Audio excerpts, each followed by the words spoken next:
జై శ్రీరామ్. ఆ బుద్ధిమంతుడు హనుమంతుడు చెప్పినది విని సీతాదేవి తన మేలు కోసము, ఓ హనుమంతుడా, నన్ను సంతోషపెట్టే వృత్తాంతము చెప్పావు. నిన్ను చూస్తూ ఉంటే సగము ఎదిగి మండుటెండలకు మాడిపోయి వానజల్లుకు తేరుకున్న పైరుభూమి వలె కార్యసిద్ధి సగము అయినట్లు తోస్తున్నది. ఇట్లా శోకముతో కృషించిపోయిన అవయవాలతో ఉన్న నేను ఆ పురుషసింహుని చేరేటట్లు నీవే చెయ్యవలెను. నా మీద దయ ఉంచు. నా కోసము ఆ రామప్రభువు దర్భకర్రను బ్రహ్మాస్త్రంగా చేసి కాకి కంటిని పోగొట్టినాడని నీకు గుర్తుగా చెప్పాను. ఇంకొక గుర్తు చెప్తాను.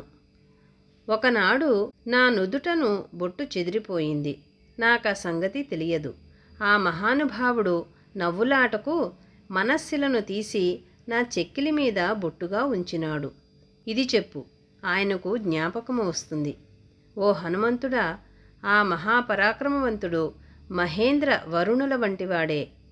రావణాసురుడు నన్నిట్లా దొంగిలించుకు వచ్చి రాక్షసుల మధ్య ఉంచితే ఎట్లా ఊరుకున్నాడు?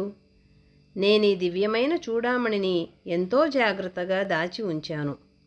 ఇంత దుఃఖంలోనూ నేను ఈ చూడామణిని చూస్తూ ఆ పుణ్యాత్ముని చూచినట్లు ఇంతవరకు సంతోషపడుతూ వచ్చాను.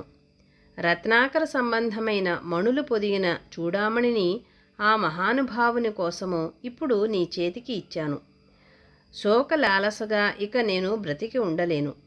ఆయన కోసము సహించనలవి కాని దుఃఖాలను, హృదయాన్ని ఛేదించే ఈ రాక్షసాంగనల మాటలను ఇంతకాలము ఓర్చుకున్నాను.